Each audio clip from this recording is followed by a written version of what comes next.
inconstitucionalidad interpuesta por un hombre, quien asegura que la actual legislación del Código de Familia es desproporcionada y que pone en ventaja a las mujeres que deban pagar pensión alimenticia. Esto porque el Código de Familia mantiene a los hombres como los principales responsables de la manutención del hogar y ubican a las mujeres como encargadas de brindar aportes económicos de forma solidaria según su capacidad monetaria. Los magistrados rechazaron la acción porque consideran que en el artículo 35 de este código no se está violentando ningún derecho fundamental. Doña Laura, y para conversar de este tema tenemos ya la mesa y pronto tenemos también a otra persona. En este momento tenemos a Larisa Arroyo, abogada especialista en derechos humanos, y esperamos que pronto también se una a la mesa Eugenia Quesada, abogada de Fundiapo. Así es, se nos acompaña Larisa Arroyo, ella es abogada especialista en derechos humanos, activista por la justicia y la igualdad, fundadora de la Asociación Ciudadana Acceder, bloguera de La Letra Justa en el periódico La República. Bueno, inicialmente, Larisa Arroyo, ¿cómo valora usted esta resolución de la Sala Constitucional? Buenos días. Buenos días, muchísimas gracias por la invitación. Bueno, mi valoración es definitivamente positiva. Yo considero que la Sala Constitucional, lo que pasa es que hay que entender que es la segunda acción de inconstitucionalidad que rechaza, ¿verdad? Hubo una primera en la cual se determinó que no había inconstitucionalidad en el sentido de que no violentaba el derecho a la Constitución, que eso incluye, por supuesto, el tema de derecho internacional de los derechos humanos y los estándares jurídicos en materia de género. Y yo aquí creo que es importante que entendamos que cuando hablamos de una situación ideal, claramente la situación que vivimos en el 2016 no es la ideal, ¿verdad? No es la ideal, ¿por qué? Porque las mujeres no tenemos acceso a todos nuestros derechos en materia laboral, en el tema de reconocimiento, por ejemplo, de trabajo doméstico, de las labores de cuidado, ¿verdad? Incluso todo lo que tenga que ver con licencia de maternidad y lactancia. Ese no es el mundo que queremos, pero precisamente porque no es el mundo que queremos, entonces necesitamos una norma, ¿verdad?, como la del artículo 35 del Código de Familia, que de alguna forma reconozca esa desventaja en la que hemos vivido las mujeres por décadas, ¿verdad? Porque el Código de Familia no es nada reciente. Podríamos decir que hemos cambiado desde los 70 hasta el 2016, sí hemos cambiado. ¿Que es suficiente? No, no es suficiente. Entonces hay que entender esta norma del artículo 35 situada en el tiempo, en el contexto social, histórico, en el cual las mujeres todavía no son reconocidas de la misma forma que son reconocidos los hombres como sujetos de derecho. Dice quien argumenta la acción que la actual legislación del Código de Familia es desproporcionada, pone en ventaja a las mujeres que deben pagar pensión alimentaria. Bueno, de nuevo, cuando hablamos de ventaja, ¿de qué estamos hablando, verdad? Estamos hablando, por ejemplo, de que la pensión más baja es de 1.000 colones. 1.000 colones. ¿Qué se hace con 1.000 colones? Muchas veces hemos estado yendo de pensiones millonarias. Hay pensiones de 1.000 colones. Hay pensiones de 1.000 colones y de hecho les puedo dar algunos números que considero que son muy interesantes precisamente porque son cosas de las cuales no hablamos, montos de 1.200, 1.500, 1.600 colones. ¿Qué hacemos con eso? La pensión más baja, les doy el dato exacto, es de 1.003 colones. 1.003 colones y curiosamente, pues en ese sentido, incluso de hace 11 años para acá, realmente las pensiones no han aumentado mucho en los promedios. Y vean qué curioso, en ese sentido, para este año, ¿verdad? Entre el 2014 y el 2015, las pensiones rondan entre el 89.000 colones a 91.000 colones. Ese es el promedio de pensiones. Y ojo con esto, quiero aclarar que siempre hablamos de promedios, siempre van a haber casos excepcionales, ¿verdad? Pero hablemos de promedios porque si no, o sea, no podemos analizar el tema. En ese sentido, en el 2005 las pensiones estaban en 75.000 colones, es decir, ¿cuánto han aumentado desde hace 11 años para acá? Prácticamente nada. Eso nos deja pues mucho que analizar, ¿verdad? Y cuando hablamos de la desproporción, yo creo que también hay que entrarle un poco al fondo de la acción, y parte de lo que decía era que había un trato diferenciado por la condición genética de masculino. Pero aquí tenemos que ver algo, no es un trato diferenciado por la condición biológica, sino es un trato diferenciado que la misma Sala Constitucional ha reiterado, al igual que la Corte Interamericana, que si es un trato diferenciado basado en un criterio objetivo, objetivo, razonado, y que no tiene como propósito crear desventaja, sino más bien tratar una desventaja que ya existe, en ese caso, ese trato diferenciado no es discriminatorio. O sea, estamos hablando que está bien en este momento que sean los hombres los que tengan la mayor responsabilidad de la manutención. Exactamente, yo esperaría que eventualmente esto tenga que cambiar. Bueno, eso es interesante y vamos a oírlo ahora en debate, pero me parece que ya está listo, estamos a la espera de la abogada de Fundiapo, Eugenia Quesada, y ya está con nosotros en contacto Jennifer Vega, quien está con el magistrado Fernando Cruz. La sala resuelve sobre este tema. Escuchemos la versión del magistrado Fernando Cruz sobre ello. Adelante, buenos días, Jennifer Vega. Hola, muy buenos días. Así es, nos encontramos en la casa de don Fernando Cruz, él es magistrado de la Sala Cuarta y nos va a ampliar justamente de la decisión que toma la Sala Cuarta, don Fernando, con respecto a este caso de un hombre que presenta una acción de inconstitucionalidad por ser el hombre la persona que tiene mayor responsabilidad en la manutención de los hijos. ¿Cuál es el argumento de ustedes para rechazar esta acción? La acción se rechazó porque faltaba argumentación, desde el punto de vista formal no cumplía con los requisitos para el cumplimiento de los argumentos que se exigen como admisibilidad, de tal manera que la sala no entró al fondo del asunto, sino que lo rechazó por vicios de forma. El tema planteado es interesante, pero me parece, digamos, como una nota o como observaciones al margen de esto, es que en la jurisdicción de pensiones alimentarias, cuando se resuelve el tema de la manutención, los jueces resuelven en igualdad de condiciones para hombres y mujeres cuando las mujeres trabajan fuera de la casa y entonces pueden aportar en igualdad de condiciones. El segundo tema es que si uno alegara la desigualdad, la igualdad entre hombres y mujeres supondría que en el universo real la igualdad entre hombres y mujeres existe y hay sobrados indicadores de que no hay igualdad ni en salarios ni en oportunidades de trabajo. Hay que tomar en cuenta que la mujer tiene una etapa reproductiva que queda fuera de la fuerza laboral tradicional o oficial, pero trabaja dentro de la casa. Yo creo que habría que ir más allá, habría que valorar económicamente cuál es el aporte de la mujer desde el punto de vista del Producto Nacional Bruto en relación a su labor dentro de la casa, porque existe una visión de que el trabajo que hace la mujer en la casa, que ha sido la visión tradicional, no tiene un valor, y sí tiene un valor. De tal manera que muchas veces este aporte del hombre viene dado porque la que se encarga de los niños y la que tiene el peso de la crianza durante toda la semana es la mujer. Entonces, hay que valorar mucho y entrar en detalles frente a la realidad, frente a la desigualdad y frente a una invisibilización que la sociedad tiene respecto al trabajo doméstico. Retomando el tema de la igualdad que usted mencionaba, don Fernando, uno de los puntos que alega es que dice que hay algún tipo de desigualdad a la hora de decir en el Código de Familia que es el hombre que tiene mayor responsabilidad económica en cuanto a mantener a los hijos. Bueno, eso se puede discutir porque si se argumentara correctamente, a lo mejor eso es posible. Pero vea que el párrafo segundo lo que dice es que en iguales condiciones, cuando la mujer tiene un trabajo fuera de la casa, también tiene la responsabilidad de hacerlo. Es una prioridad, reflejo, por supuesto, de una sociedad o de la visión patriarcal, pero en todo caso, hay estadísticas que señalan que las mujeres tienen menos oportunidades de trabajo, que tienen que hacer trabajo en la casa sin poder trabajar fuera, que la etapa reproductiva significa que quedan fuera de la posibilidad de trabajar. Muchas mujeres después de una etapa reproductiva de 10 años con 2 o 3 niños no pueden conseguir trabajo a los 40 años. Entonces hay que valorar esto integralmente, no es solo lo que dice el código. No hay una desigualdad y usted se va a la jurisdicción de pensiones, ahí siempre van a entrar en igualdad de condiciones cuando el hombre y la mujer trabajan fuera de la casa. Insisto, trabajan fuera de la casa, porque generalmente se piensa que el ama de casa no trabaja. El ama de casa trabaja bastante.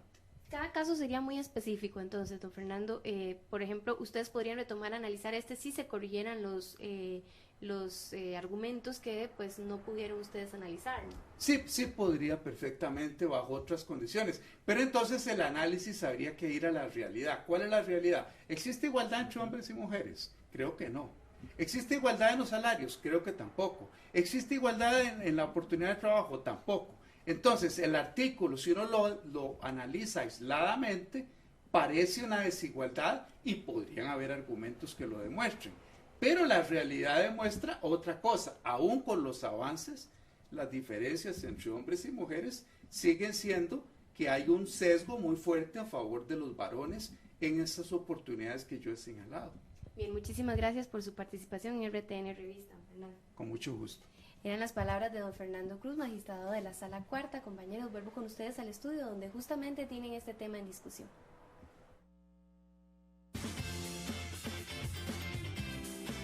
Disculpas pedimos por este problema técnico, pero retomamos el tema que está abordándose y está relacionado con la resolución de la Sala Constitucional en torno a un artículo del Código de Familia relacionado con lo de la pensión alimentaria, y estaba hablando Eugenia Quesada, abogada de Fundiapo, sobre las declaraciones que había dado el magistrado Fernando Cruz, porque rechaza, Eugenia, la acción de constitucionalidad, alegando que existen, bueno, una serie de, él hacía un contexto de no existen condiciones iguales entre hombres y mujeres.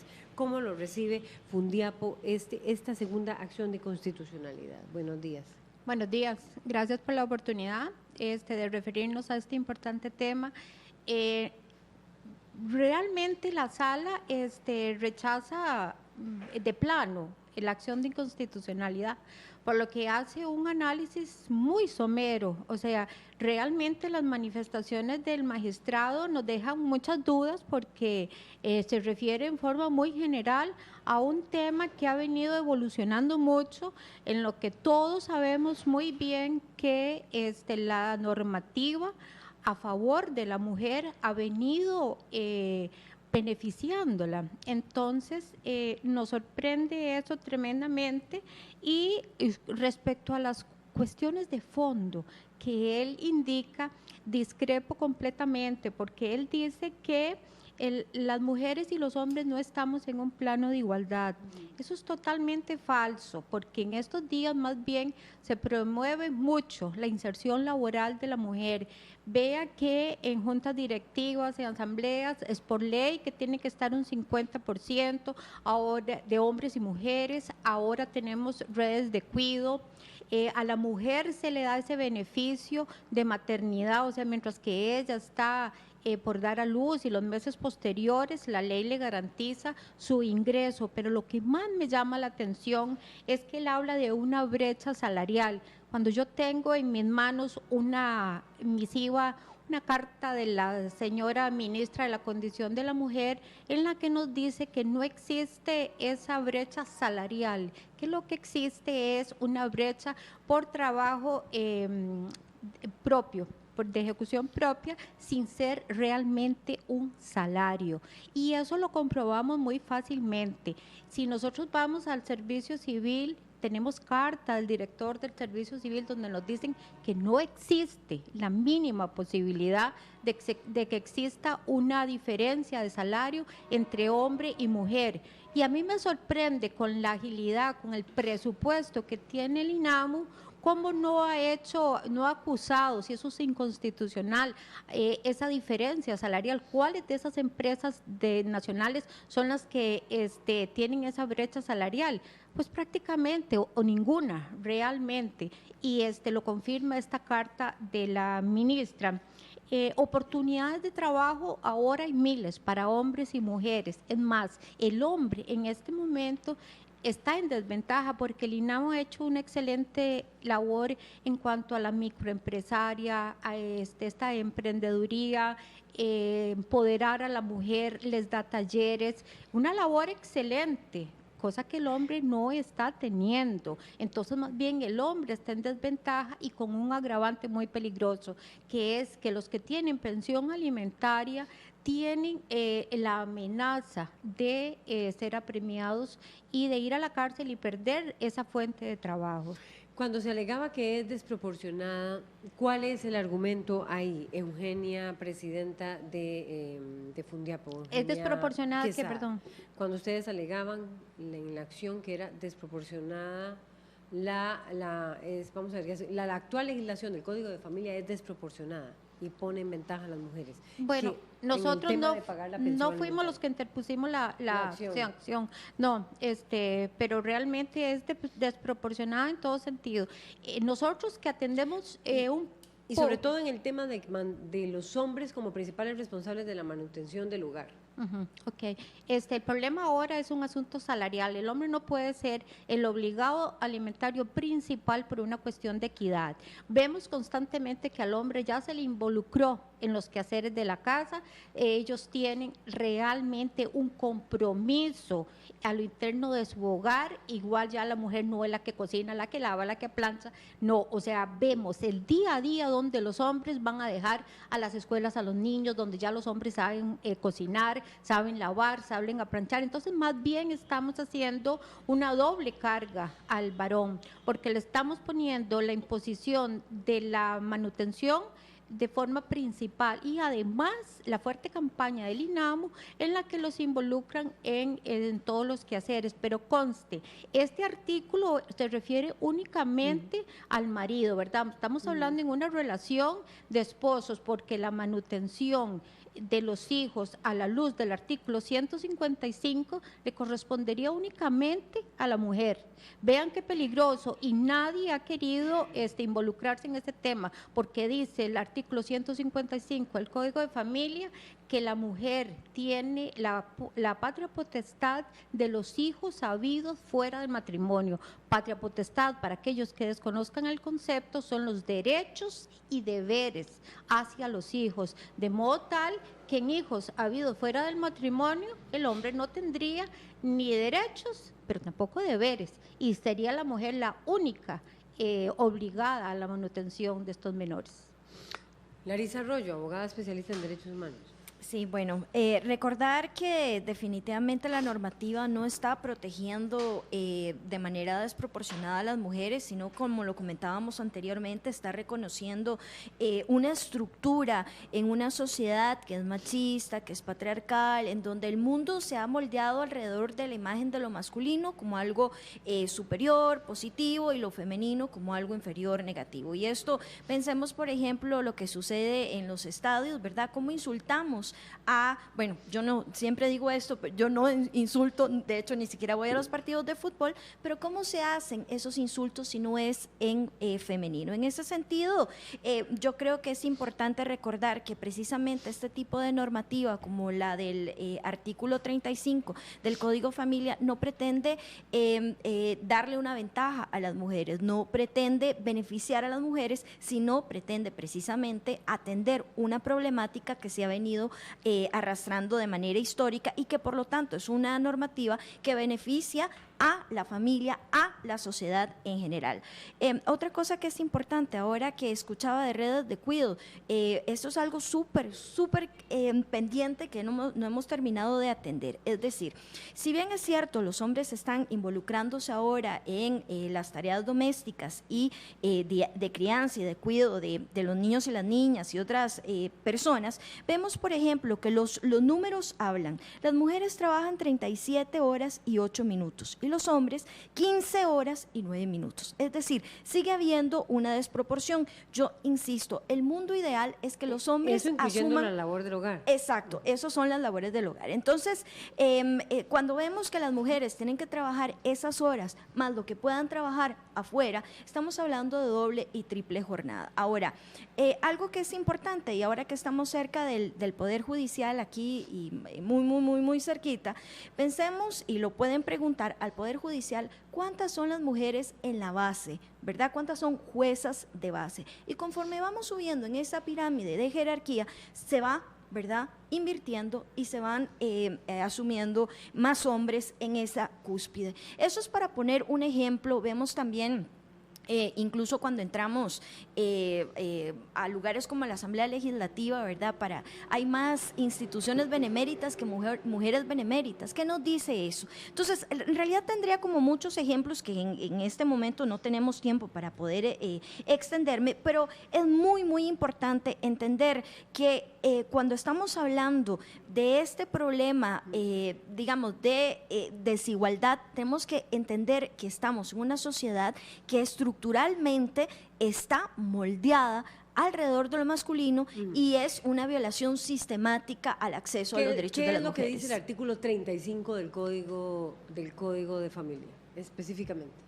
Que el hombre es el principal obligado a sufragar los gastos de manutención de la familia y que la mujer deberá aportar en forma proporcional si tuviere ingresos o recursos, o sea, lo deja a la libre y realmente… Hoy eso es lo que la sala dice, que no se estaría violentando ningún derecho fundamental, Eugenia. Eso es lo que resuelve la sala. Lo sacaron de Eugenia, contexto completamente, porque este artículo era válido hace 30 años, 25 años, pero realmente ahora definitivamente no, y lástima que la sala no hace un verdadero análisis coyuntural de ese artículo, porque si vemos, como le digo, la ley de maternidad, la ley de no se me escapa el nombre, en que se obliga a que las juntas directivas tienen que estar conformadas 50%, donde vemos un INAMU que es un instituto poderoso, que está presente hasta en los partidos de fútbol, o sea, donde se les da capacitación día a día para que las mujeres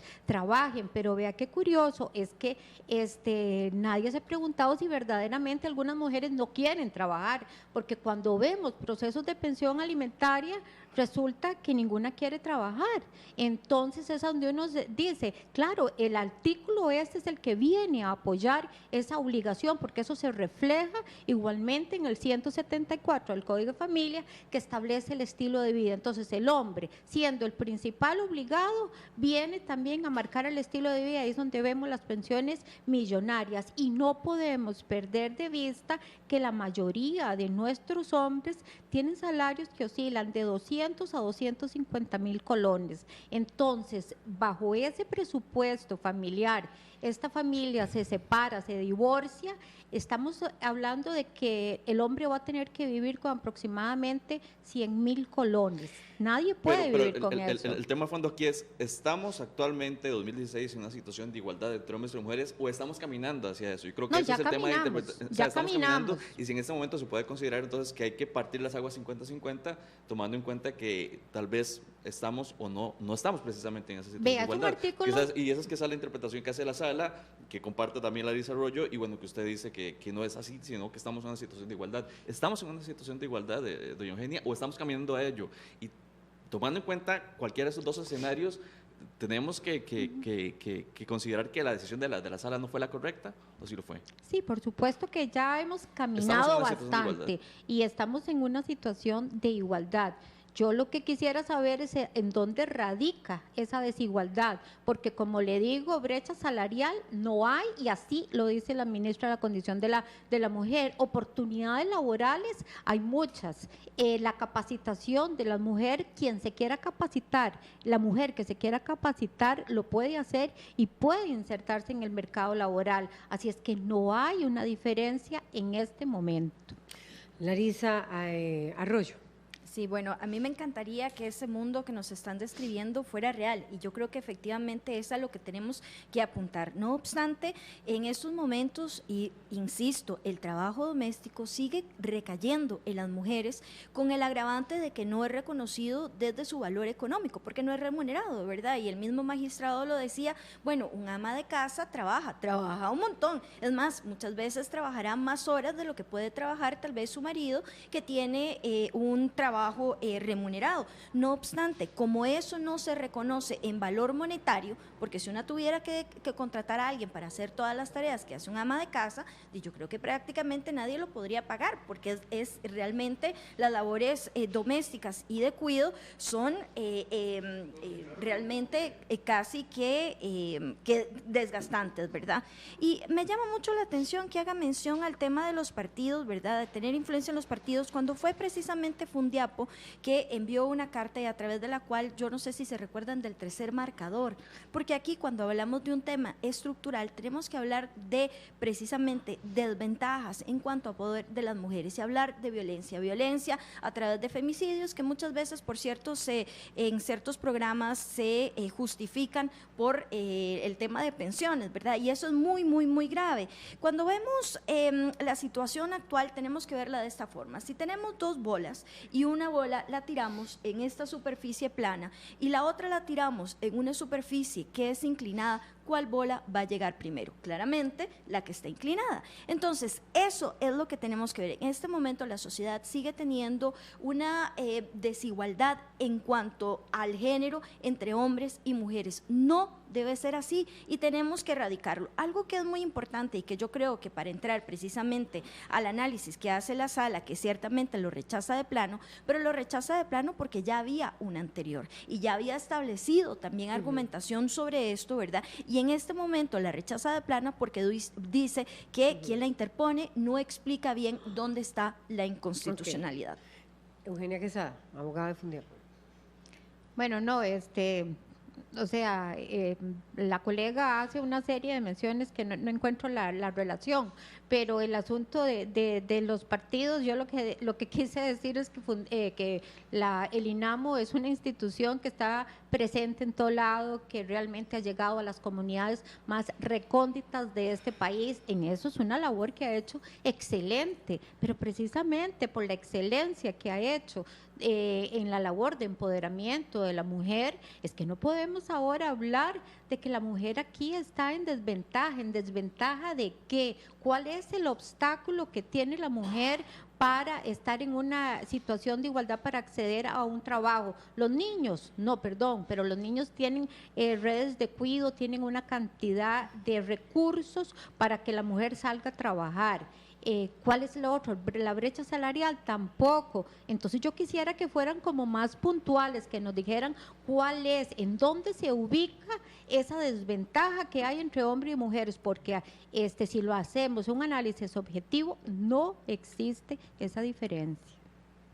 Bueno, yo creo que aquí estamos omitiendo algo y es precisamente la existencia de la protección especial a las mujeres desde el derecho internacional de los derechos humanos. Y nuestro sistema normativo, precisamente y por reiterado criterio de la Sala Constitucional, incorpora estos instrumentos. ¿Instrumentos cómo? Bueno, por ejemplo, como la Convención Belém do Pará o la Convención CEDAW, que tienen que ver con el tema de violencia contra las mujeres y de discriminación. En ese sentido, tenemos, por ejemplo, el artículo 5 de la CEDAW que habla precisamente de la necesidad de una transformación cultural para erradicar ese tipo de discriminación a través de estereotipos y demás. Yo insisto, claro que los hombres se tienen que involucrar más, pero cuando decimos que hay una desigualdad y no ponemos números sobre la mesa, eso es sumamente grave. Estamos hablando de algo que simple y sencillamente no es cierto y que no tenemos fundamento para defenderlo. Ahora, a mí me parece que más allá de eso, yo creo que habría que hacer referencia, por ejemplo,